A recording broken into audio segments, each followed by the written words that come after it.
迷子の高松智里役陽宮ひなです。こんばんは、迷子の千早の役立石凛です。この番組はガールズバンド迷子がお届けする YouTube ラジオ番組迷子の迷子センターです。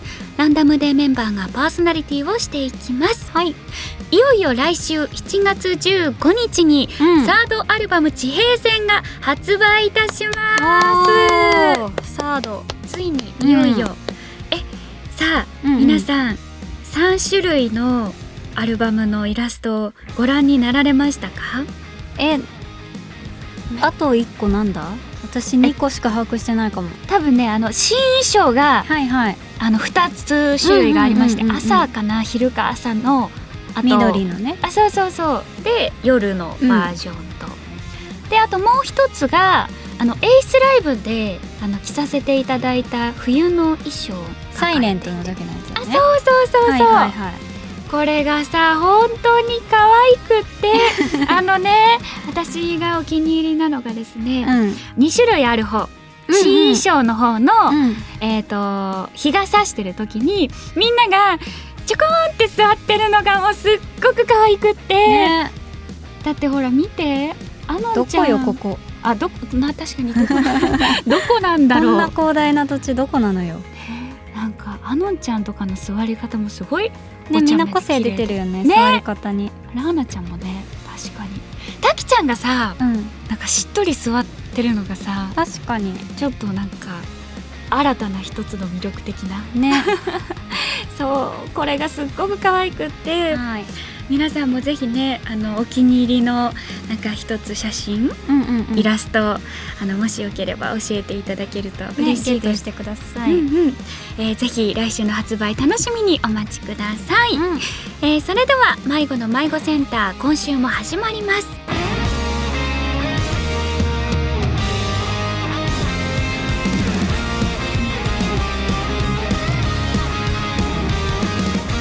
迷子の迷子センター。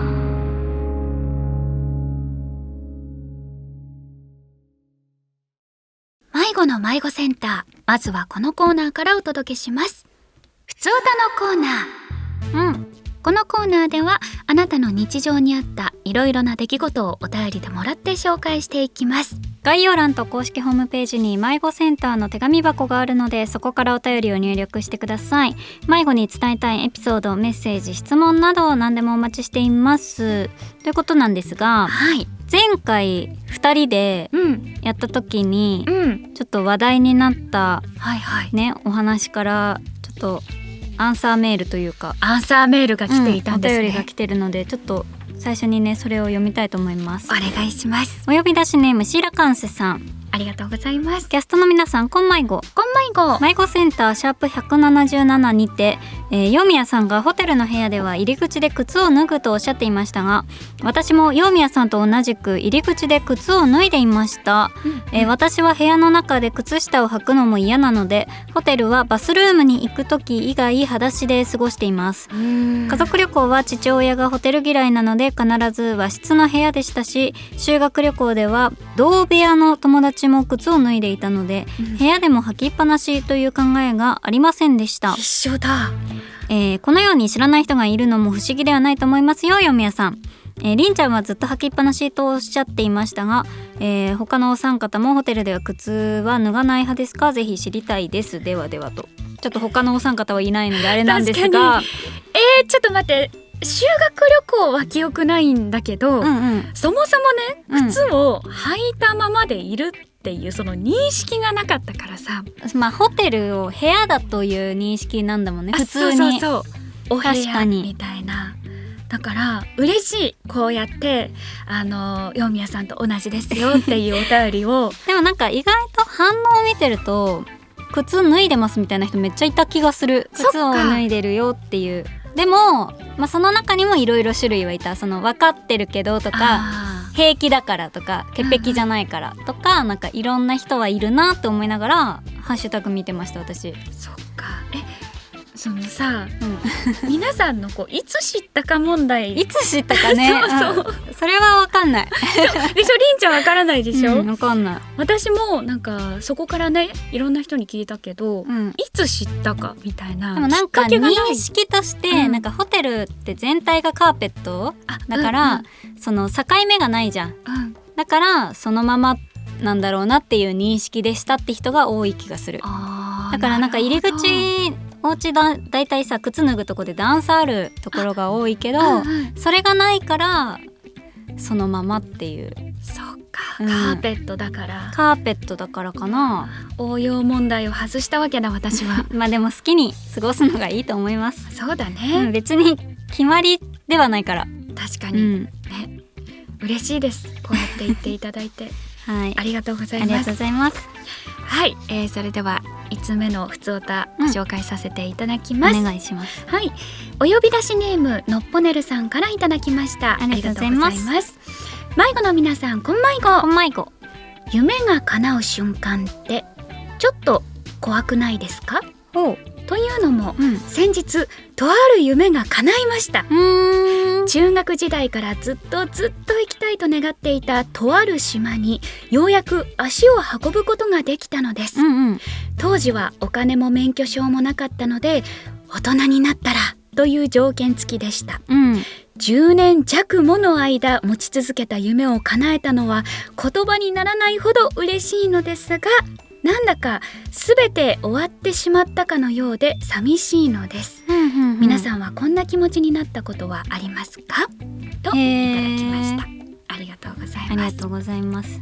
すごいなんか深いよね。深い話、深い話は深い話、急に関西弁きたねそうだね、なんかもうその夢の内容によるのかなって思って、私はこう声優になるっていうこう目標、世間一般でいう夢っていうものがあって、でも私その声優になってからもやりたいことがいっぱいあったから、今もすごい挑戦し続けているし、これを夢というのであれば私はいつまでも夢を追い続けていたりとかする、から、なんかこうその先に行く何かいろんな目的、目標、挑戦みたいなものがあれば嬉しさプラスこれからも頑張らなきゃなっていう気持ちに、なるのかなって思ったんだけど、逆にだからその例えばお金を貯めることで解決できる夢とか、そういうのは確かになんか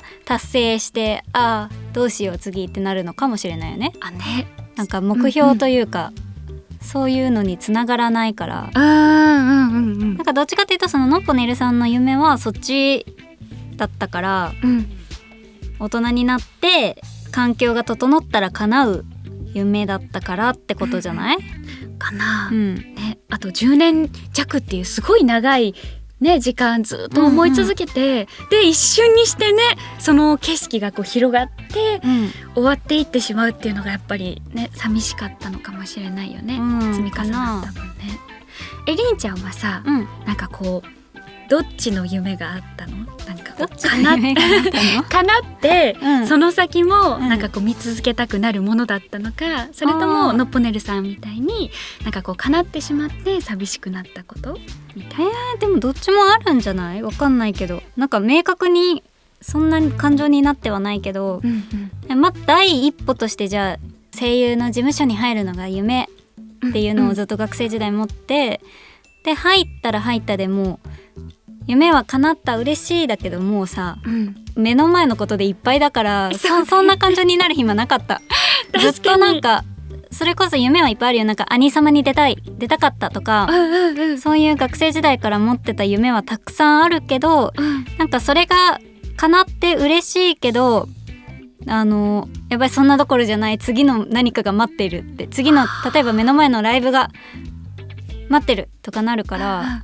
なんかずっと目の前のことを必死でやってたら走り抜けてるって感じかも。そっか、兄様夢だったんだったらその1回目、最初に立たせていただいて、しかもセンターステージだったよね、最初に立たせていただいたの、あれが終わった後ももうそのなんだろう、いろんな感情がある前にもう次のライブに向けてだ。いや嬉しい、来年も出れるかなっていう。なるほどね、そっちじゃない？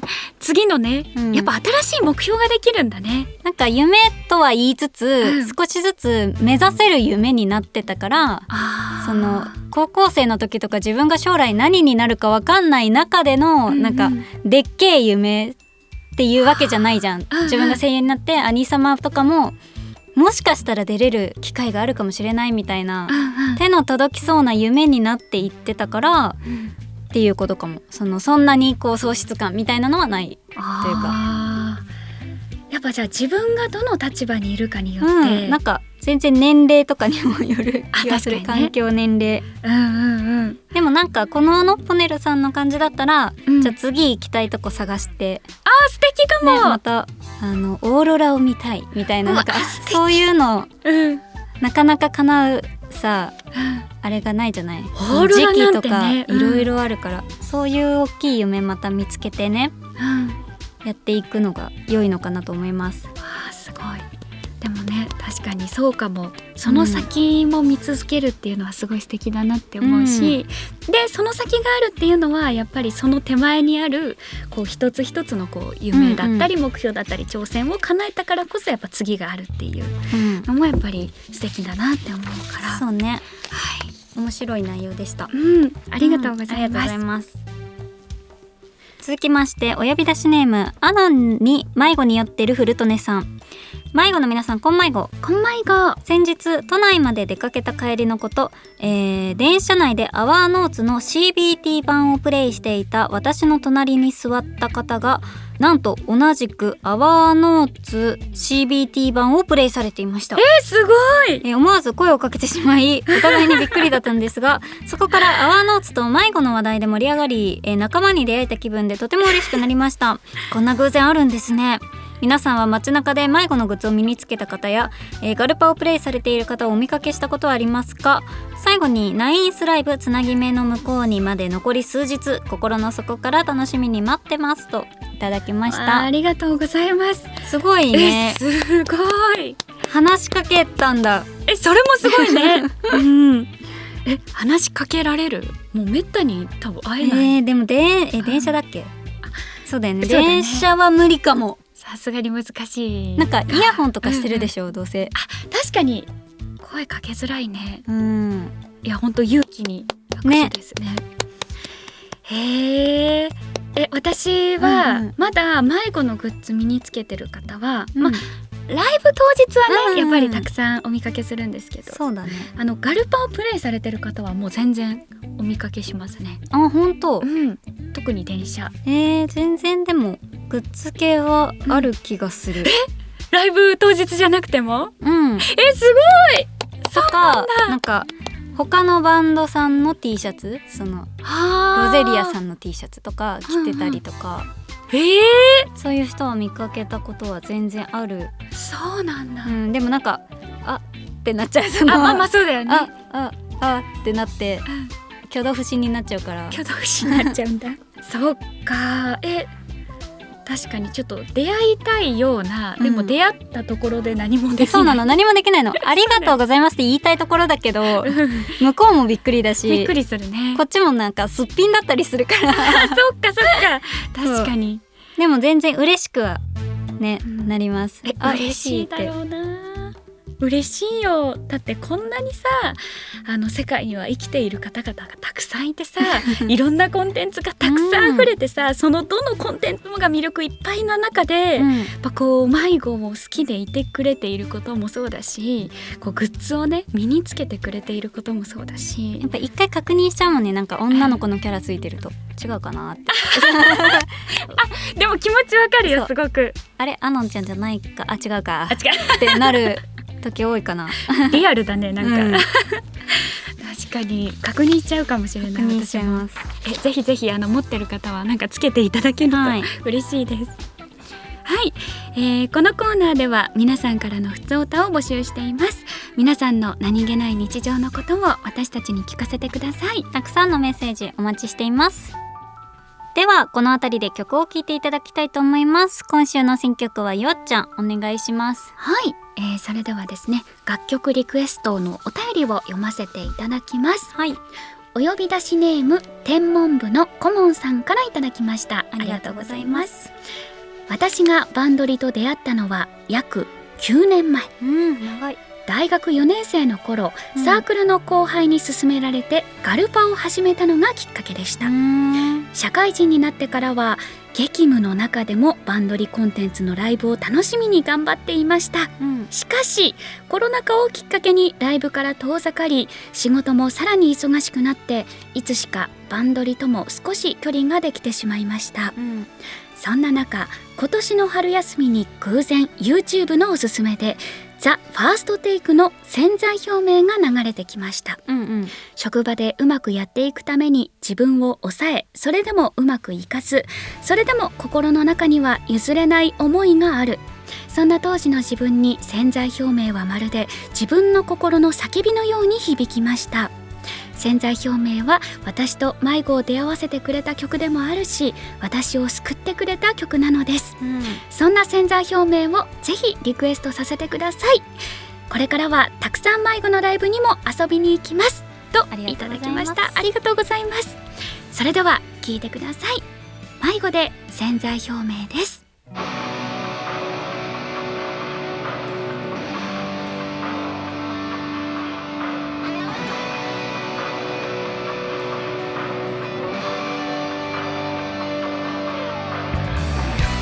地の窓に急に映る顔がじっとこっちを見る。そのひどく不安げな目をそらすこともできず立ち尽くしていた。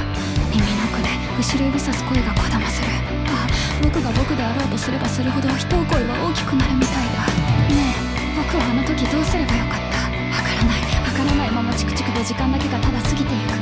ため息のようにドアが開く。ゆらゆらと進む地下通路、歩いても答えなんか出ない。地上へ出るとうるさいくらいの惨行が僕を責めた。深く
お聞きいただいたのは迷子で潜在表明でした。はい。いやー嬉しい。私はこんな風に潜在表明が誰かの心の救いだったりとか、ちょっとしたなんか光になってくれていることが嬉しいです。私もすごい潜在表明が好きだし、でだいぶ前の曲というかサードライブのね、割と初期というか、なんか嬉しいなって。迷子の一つの魅力というか、魂がこもっている曲だし。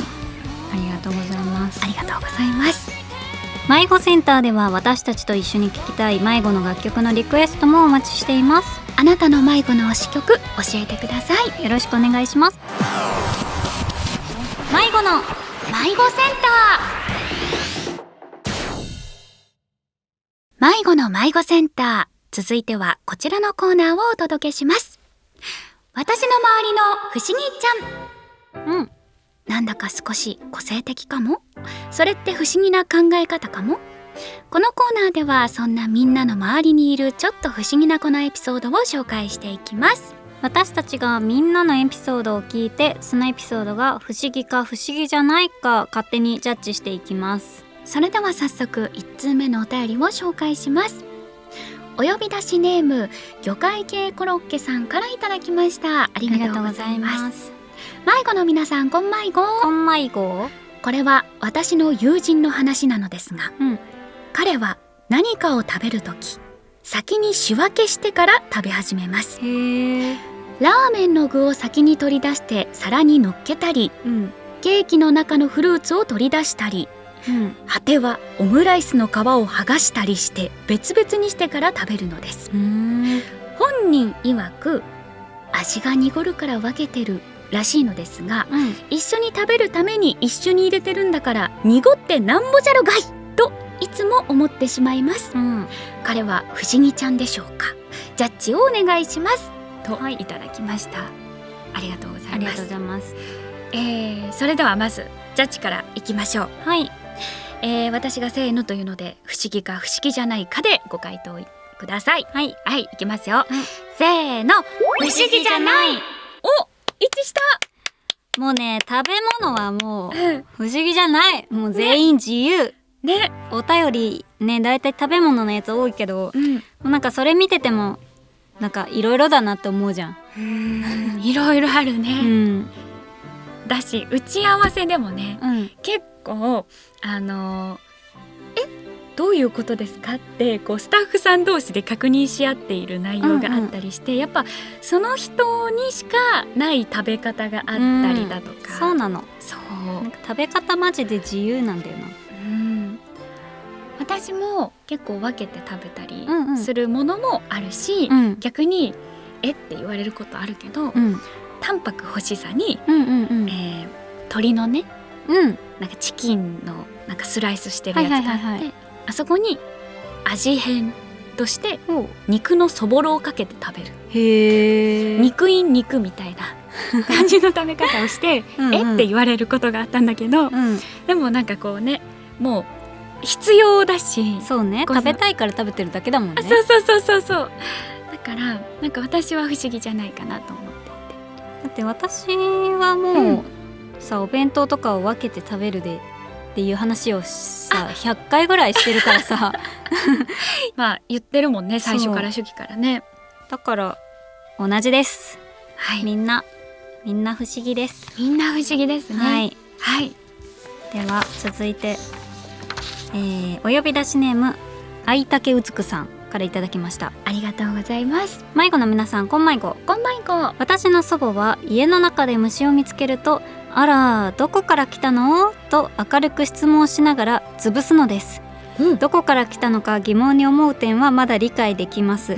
ですがその聞き方が小さい子供に声をかけるような優しい高音。これは慈悲なのでしょうか。孫の立場から見ると変だなと思います。これはすごい想像したらちょっと怖いけど、ちょっとアニメの世界観じゃないけど、それで想像するとなんかすごい背景が真っ黒になりそうなね。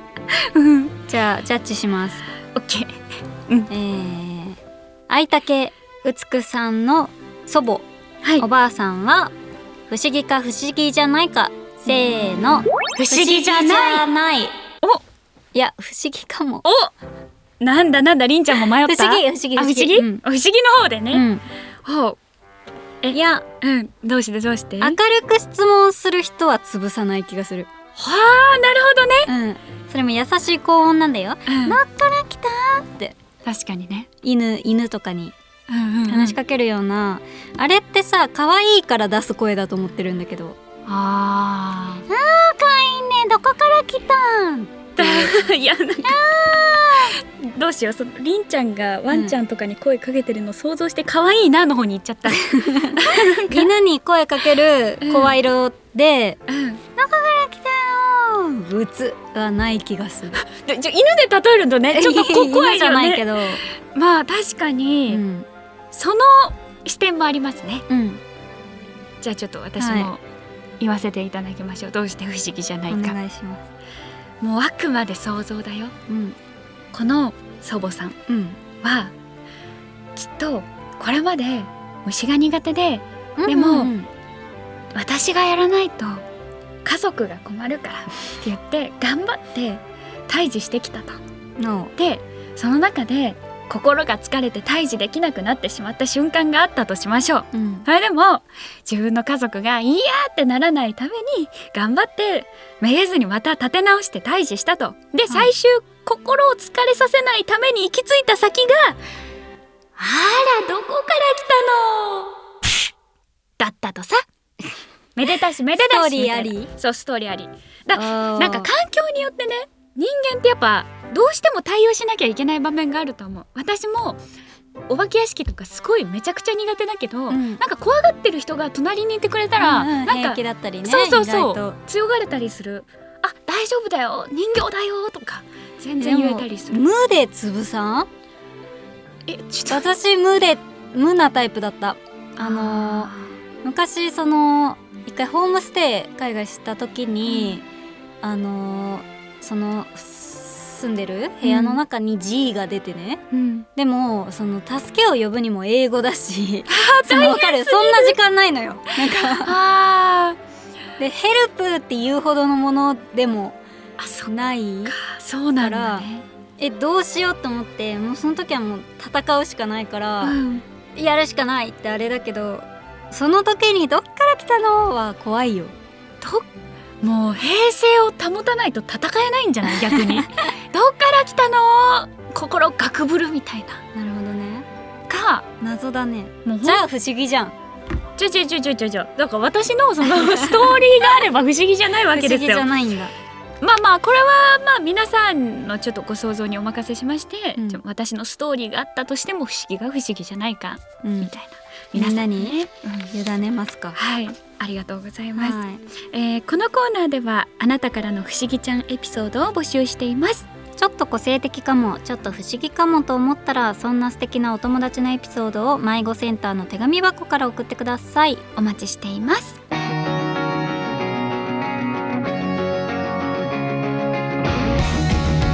迷子の迷子センター。迷子の迷子センター、今週もエンディングのお時間がやってきました。はい。いやー、なんか改めてこのさっきやってたコーナーの不思議か不思議じゃないかみたいな、こう打ち合わせしてる時からさ、食べ物に関わらず結構なんかみんな何かしら不思議なものがあるんだなって、こう人からってやらない、これは当たり前みたいなものをからちょっと逸脱したじゃないけど、ちょっと外れた不思議みたいなものがあって、でもなんかそれが人間なんだろうなってこんだけ人間いりゃそりゃいろんな人がいますよね、だからなんか不思議って言葉がもはや難しい単語だなって、何をもってして不思議みたいな。自分も大人になってさ、いるだろうなってさ、わかるなっちゃうこと増えたよね。なんか、それを受け入れないことがもうできないから、いるだろうな、じゃあ不思議じゃないかってなっちゃうけど、でもよくよく考えたら不思議かもみたいなね。そこをね、ちゃんとこう区切りをつけてジャッジしていかないとね。と一生不思議じゃないになっちゃう。いやほんとそうだねじゃあ私はもうなんかともりちゃん思考のそうだよね。そう考えだから、みんな人それぞれっていうね。いやこれもまたね人間の良さでありね、いろんな魅力でもありますね。はい、この番組では皆さんからのお便りを募集しています。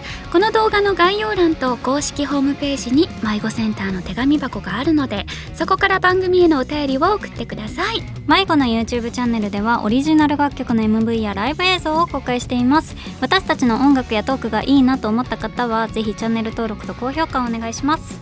そしてお知らせです。テレビアニメバンドリ It's My Go が毎週火曜深夜日テレアニメ枠アニチューにて再放送中です。